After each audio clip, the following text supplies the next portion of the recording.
Okay guys, ano daw? Next naman po guys ay red velvet. So ayan po, ano to? Milk? Yeah. So ayan po yung Milk, unang tapos, ingredients. So, lalagyan ng suka. Kompleto yun.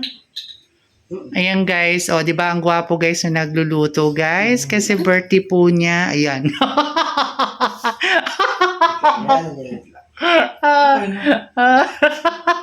Nalagyan? Oo. Nasobra. Nabuwasan mo. Okay na yan. Yan, okay na yan. Huwag mo nabuwasan yun na yun. Hindi na ko na yun. Hindi ako lang pag ano. Yes.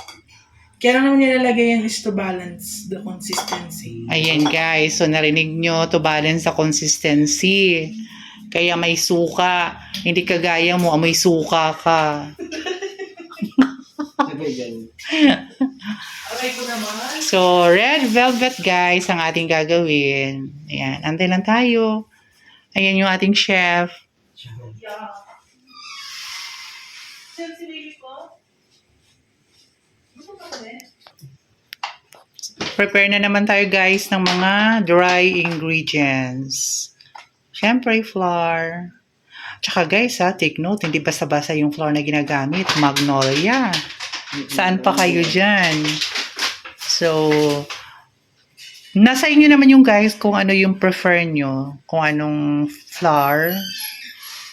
Pero mas maganda talaga para maging mas maganda yung texture. Pili po tayo. Kahit anong brand, basta all-purpose. Yes. Any kind of all-purpose flour. So, yan guys.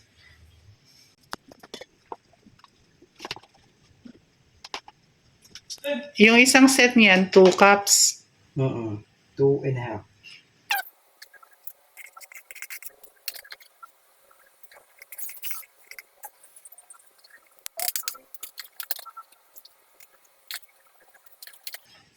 Ito guys, yung pangalawang flavor.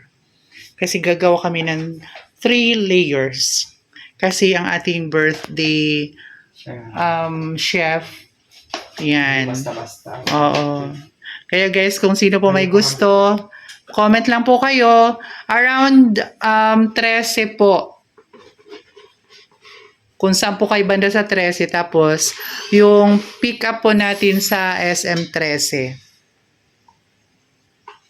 Pero sa ngayon po guys, ang ginagawa lang po namin ngayon is yung ano yun? Bento size. Bento size lang po. So, yan. Hopefully soon, makagawa po kami na talagang yung malalaki, pang malakihan na po. So, yan. Lahat po ng dry ingredients as usual, yung po na unahin natin, imimix.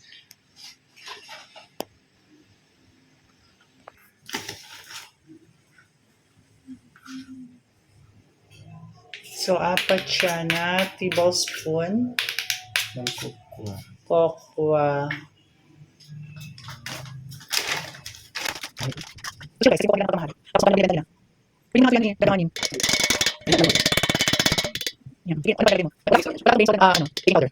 Hindi na. Red velvet, walang baking powder. Okay.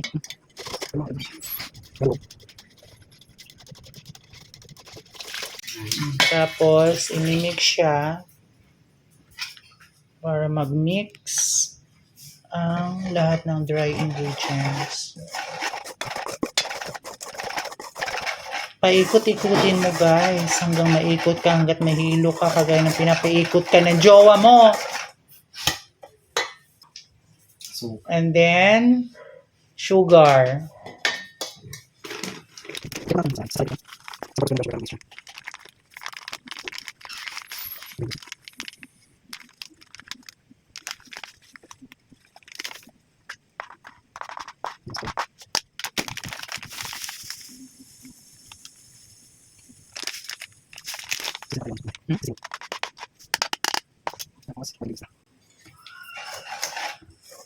So, yan guys. Halo-halo.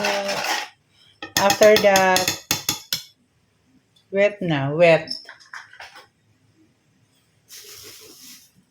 egg.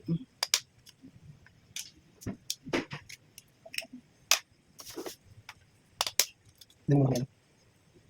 Masira. Tapos masira masayang. Kaya nga. Tapos, half na. Ano lang yun? Sosyal. Canola.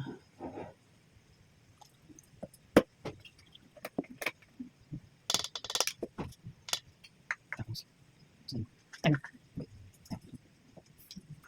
Bala. tama. Ito pa rin ako.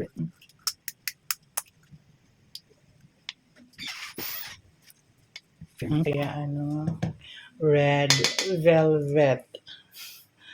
Kulay Red velvet.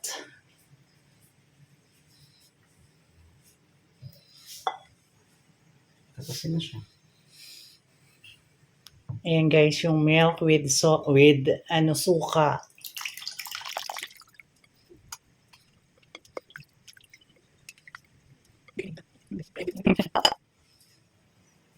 Tapos, Welcome man. pwede na muna to. Ah. Ito. Para hindi umano. Pwede naman. Sumali mo sa harap.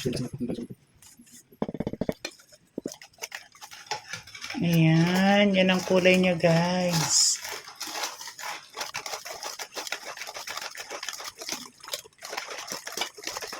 Yan kasi, nakikialam kasi.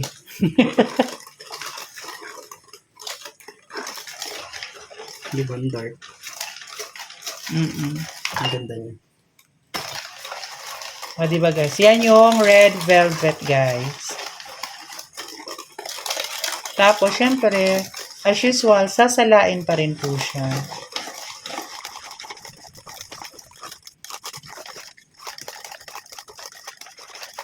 So, ayan.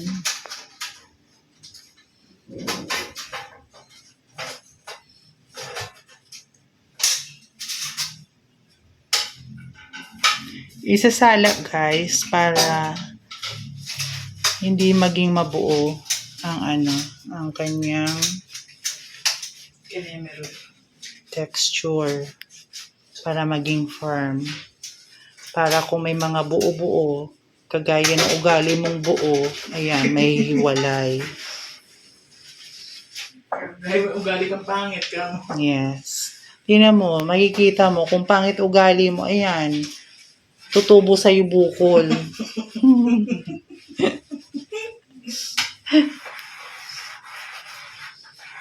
Kaya maging mabuting tao ka. Balik ang ginagawa.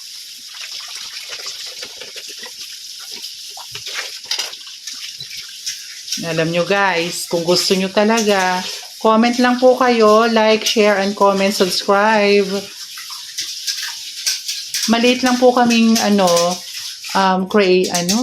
content creator. Kung gusto nyo naman tumulong, mas maganda. Yan siya o yung sugar. Yan. Ayaw mo na. Hindi ko na siya ano. Mm-mm.